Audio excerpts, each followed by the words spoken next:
वही कथा है। कथा कोई नई नहीं है। कथाओं का उद्देश्य क्या है?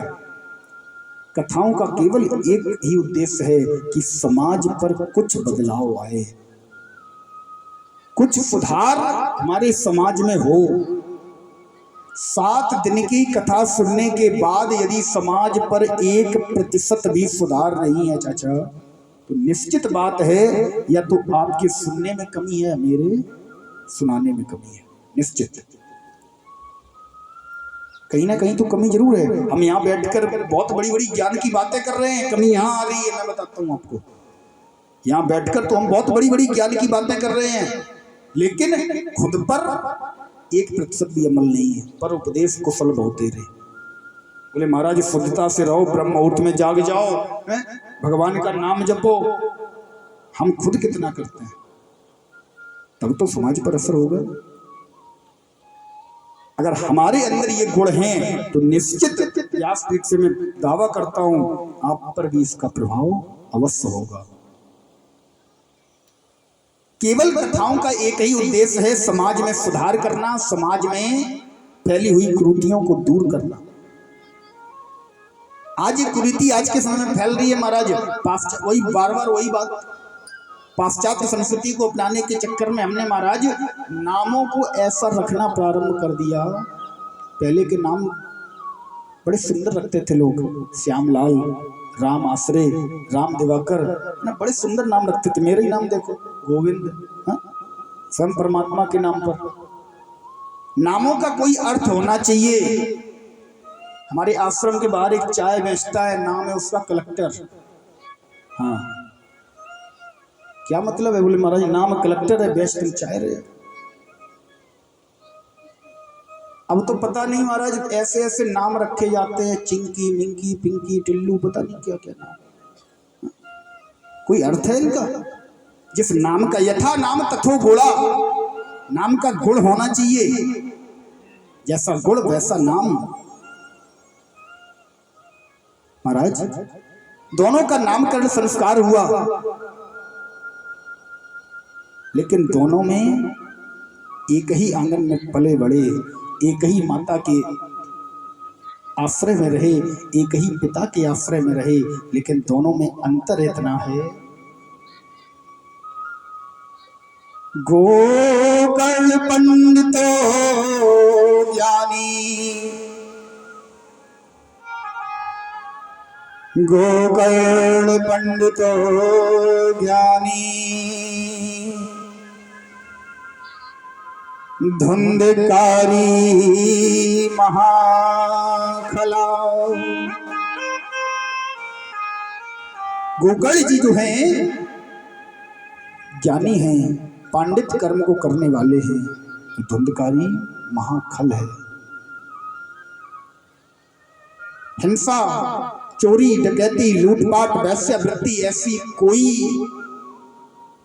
कुरीति, ऐसा कोई दुष्कर्म, ऐसा कोई कुकर्म नहीं है जो इसमें समाहित ना हो। महाराज आत्मदेव जी इससे बहुत दुखी हो गए, इसकी शिकायतें आने लगी। आत्मदेव जी इतना दुखी हो गए, इतना दुखी हो गए कि एक दिन इन्होंने धुंधकारी को पास में बिठाया। बोले बेटा देखिए, वही संतान है, वही औलाद है जिसके लिए आत्मदेव जी मरने जा रहे थे, और आज वही औलाद जिसकी वजह से आत्मदेव जी को सर नीचा करके चलना पड़ रहा है। किसी दिन औलाद की वजह से सर नीचा करके चल रहे थे, आज उसी के कारण चल रहे। पहले संतान नहीं थी,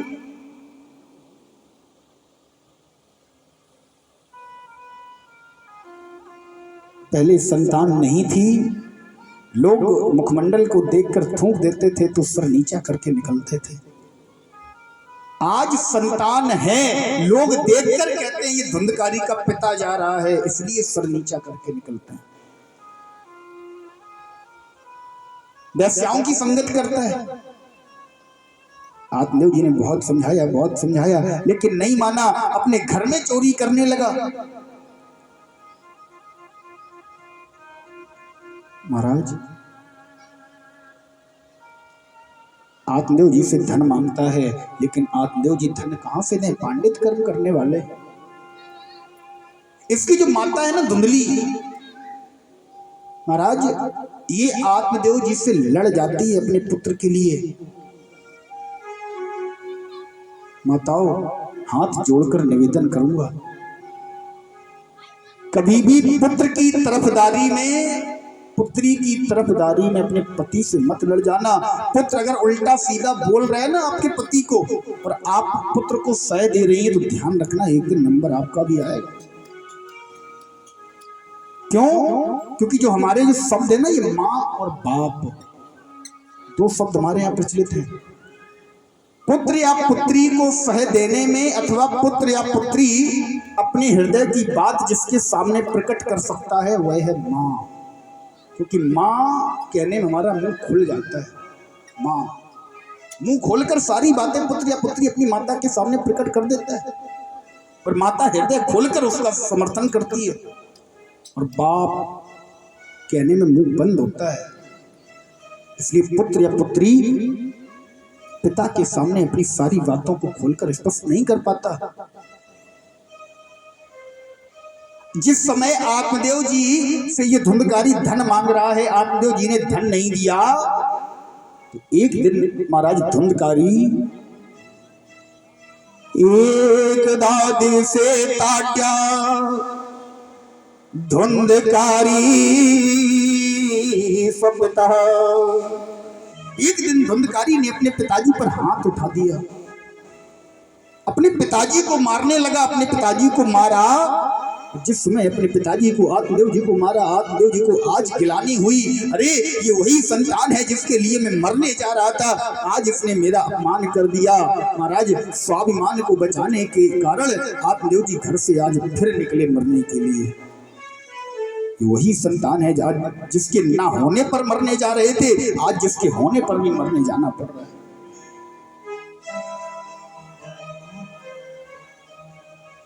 अपने पिता पर हाथ उठा दिया इसने। आज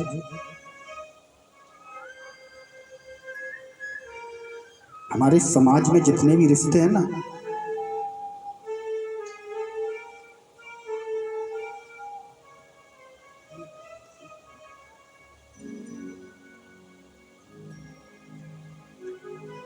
हमारे समाज में जितने भी रिश्ते हैं, किसी भी रिश्ते को आप उठाकर देखें, जब बोला जाता है ना रिश्तों के बारे में,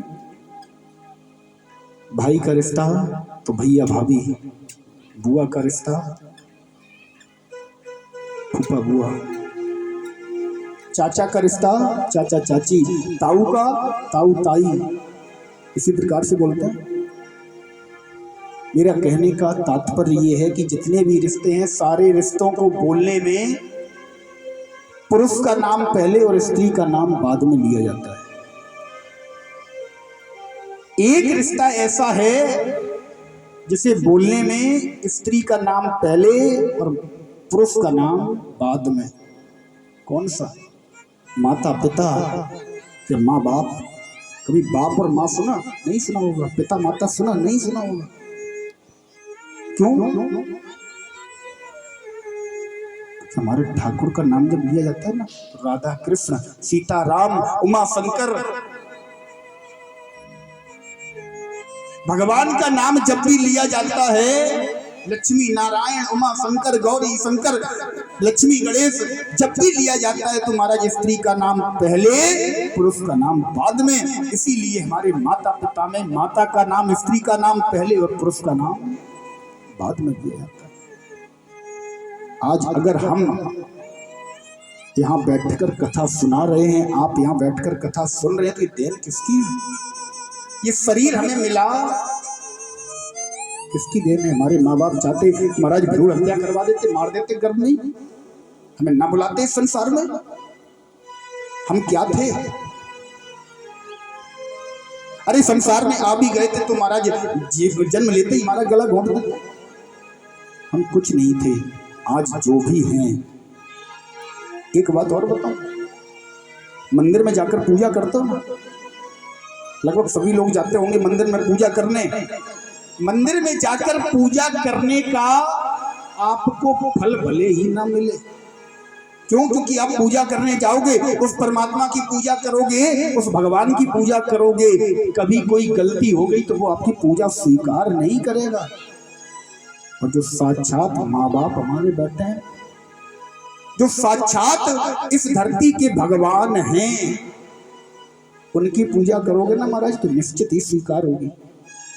उनकी पूजा जब आप करेंगे तो ये भी तुम्हारी पूजा स्वीकार करेगा। और जो लोग अपने माँ बाप का सम्मान नहीं करते, अपने माँ बाप की बात नहीं मानते, हमने बहुत से घर देखे। एक घर हमने आपके यहाँ हरियाणा में भी देखा, एक बालक को अपनी माता से तेज आवाज में झुलाकर बात करते हुए देखा। बहुत बुरा लगा उस समय। मैं दूसरों की बात नहीं करता, स्वयं अपनी बात करता हूं। मैं आज जो भी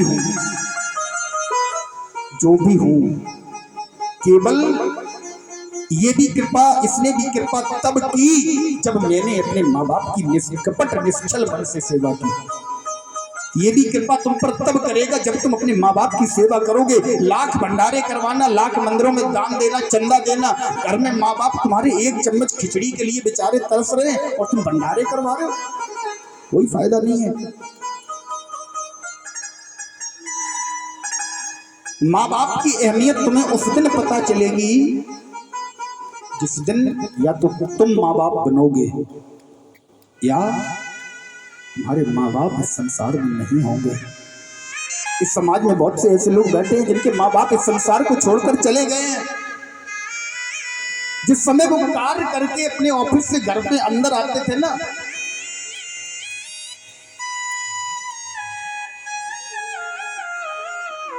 महाराज घर में दो स्त्रियां होती हैं, एक आपकी पत्नी, एक आपकी माँ।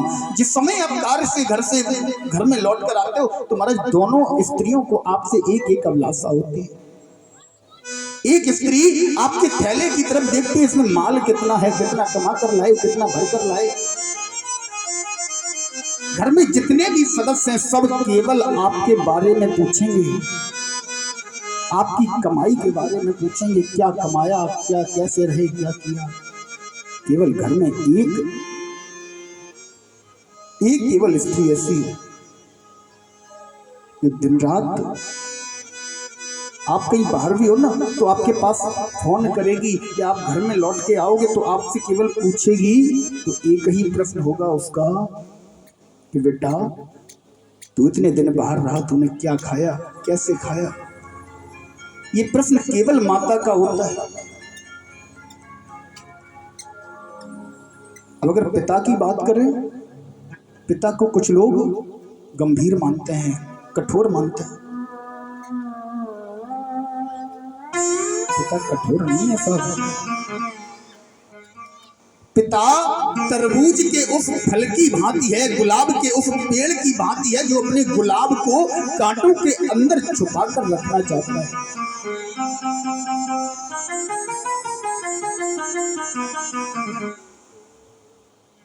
जब तक पिता है तब तक हमें किसी बात की कोई चिंता नहीं, कोई फिक्र नहीं।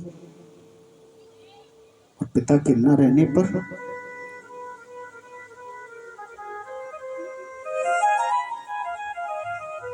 इस व्यास मंच के माध्यम से केवल एक ही प्रार्थना में हाथ जोड़कर करता हूं। जितने भी लोग, जितने भी भाई बहन जिनके माता पिता हैं इस संसार में, उनसे केवल एक ही प्रार्थना है।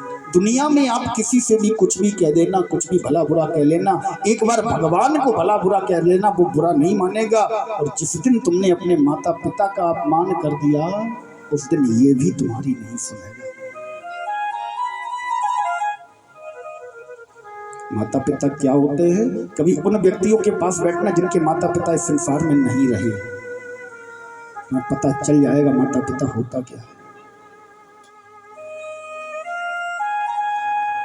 ये स्वतः ही तुमसे प्रसन्न हो जाएगा अगर तुम अपने माता पिता को खुश रख रहे हो। अभी कुछ दिन पहले श्राद्ध निकल कर गए, श्राद्ध पक्ष अभी थोड़ा सा ही समय हुआ, केवल ये 8-10 दिन ही तो बीते हैं। आज 9वां दिन है, पितृ अमावस्या को व्यतीत हुए। श्राद्ध में हमने महाराज देखा ऐसे ऐसे घर जिनमें घरों में 50 प्रकार के व्यंजन बनाए जा रहे हैं। क्यों? बोले आज हमारे पिताजी के श्राद्ध है। तुमने हजारों प्रकार के व्यंजन बनाए, बोले पिताजी को ये अमुक व्यंजन अच्छा लगता था, हा? उसी व्यंजन को तुमने बनवाया, गऊ को खिला रहे हो, कुत्ते को खिला रहे हो, कौओं को खिला रहे हो, ब्राह्मण को बुलाकर खिला रहे हो, भंडारे करवा रहे हो। और जब तक माता पिता जीवित रहे, बेचारे बीमार थे, दांत नहीं थे, एक चम्मच खिचड़ी मांगते थे, तुम झुंझलाकर बोलते थे, बोले नहीं है खिचड़ी, रोटी खाना है तो खा लो। आज उनके नाम से तुम भंडारे करवा रहे हो। जब तक जीवित थे तब तक तुमसे एक चम्मच खिचड़ी नहीं खिलाई गई। कोई फायदा नहीं है ऐसे भंडारे करवाने का जब तक माँ बाप हैं। बड़ा सुंदर भाव किसी कवि ने लिखा है, हर बात को भूलो भले, माँ बाप को मत भूलना, हर बात को भूलो भले, माँ बाप को मत भूलना, माँ बाप को मत भूलना, माँ बाप को मत भूलना, उपकार इनके लाखों हैं, इस बात को मत भूलना, धरती पर देवों को पूजा, भगवान को लाख मनाया है, तब तेरी सूरत पाई है, संसार में तुझको बुलाया है, इन पावन लोगों के दिल को पत्थर बन कर ना तोड़ना। महाराज सर्वाधिक निस्वार्थ प्रेम भावना से अगर कोई प्रेम करने वाला है तो केवल माँ और पिता।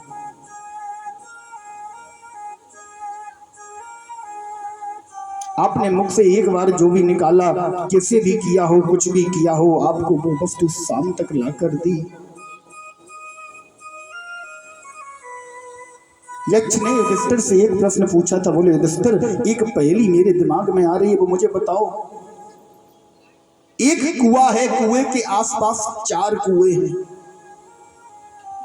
जो बीच वाला कुआं है ना, उसमें जिस समय उफान आता है तो पास वाले चारों कुएं भर जाते हैं, और जब उन चारों कुओं में उफान आता है तो बीच वाला कुआं नहीं भर पाता।